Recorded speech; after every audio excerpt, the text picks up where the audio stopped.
সারা জীবন আর বাকিটা যে কয়দিন আল্লাহ হায়াত রাখছে আমি আপনাদের সাথে থাকবো, আপনাদের পাশে থাকবো। প্রিয় দর্শক, বিটি ভয়েস টেনে আপনাদেরকে স্বাগত জানাই। ধানের শীষের মনোনীত প্রার্থী শামাওয়াত ইসলাম রিঙ্কুর তার নির্বাচনীয় জনসভায় বললেন, দুঃখের সময় আমাকে ডাকবেন, আপনাদের সুখের সময় আমাকে ডাইকেন না। আমি আপনাদের বোন, আপনাদের মেয়ে, সারা জীবন আপনাদের পাশে থাকতে চাই। আপনাদের এই মেয়ে, আপনাদের এই বোন আপনাদের পাশে হাজির হয়ে যাবে ইনশাআল্লাহ।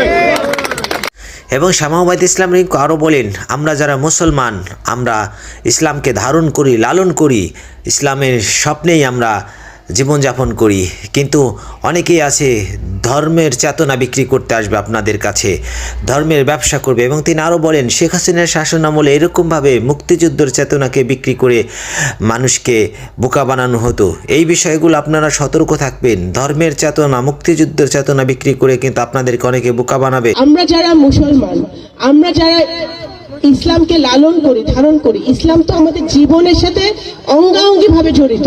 আমরা ঘুম থেকে উঠি ইসলাম সাথে নিয়ে, আমরা ঘুমাইতে চাই ধর্মকে, ইসলামকে সাথে নিয়ে। ইসলামকে বেচার কিছু নাই। এতদিন শেখ হাসিনা ছিল, যখন অন্য সরকার ছিল, এতদিন আমরা কি বলতাম? আমি তো বহু টকশোতে যাই, আপনারা দেখছেন না টকশোতে? আমার প্রতিপক্ষরা অনেক কথা বলতো মুক্তিযুদ্ধ নিয়ে, ৭১ নিয়ে। আমার আব্বা মুক্তিযুদ্ধের অন্যতম সংগঠক। অত্র এলাকায় পদ্মার এই পারে বৃহত্তর ফরিদপুরে ১৯৭১ সালে ওবায়দুর রহমান সাহেব মুক্তিযুদ্ধকে সংগঠিত করেছিলেন, কিন্তু মুক্তিযুদ্ধকে কখনো বেচে নাই। মুক্তিযুদ্ধ বেচার জিনিস না, ঠিক আছে? মুক্তিযোদ্ধা, যে আমার এখানে মুক্তিযোদ্ধারা আছে, আমার ডাইনে ভাই মুক্তিযোদ্ধারা বসা আছে।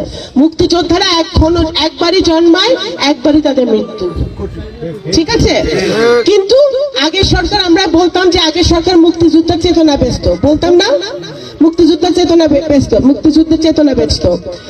এখন আবার মানে আমি অত্যন্ত দুঃখের সাথে আমার বলতে হয়, আমি একজন মুসলমান হিসেবে আমার দুঃখ লাগে, কষ্ট লাগে, যখন আমার ধর্ম, আমার প্রাণের ধর্ম, হৃদয়ের ধর্ম ইসলামকে যখন কেউ বেচে। ইসলাম বেচার জিনিস না। ইসলাম আমার আমার আমার মাথা থেকে পা পর্যন্ত ইসলাম, আমার মনে ইসলাম, হৃদয় ইসলাম। ঘুম থেকে ওঠার পর থেকে ঘুমাইতে যাওয়া পর্যন্ত আমরা যদি ধর্ম।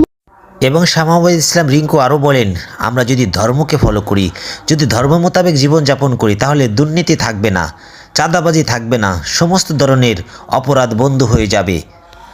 মোতাবেক চলি, তাহলে কিন্তু আমরা সবাই, নগরকান্দা সালতা সব জনগণ কিন্তু সৎ হয়ে যাবে।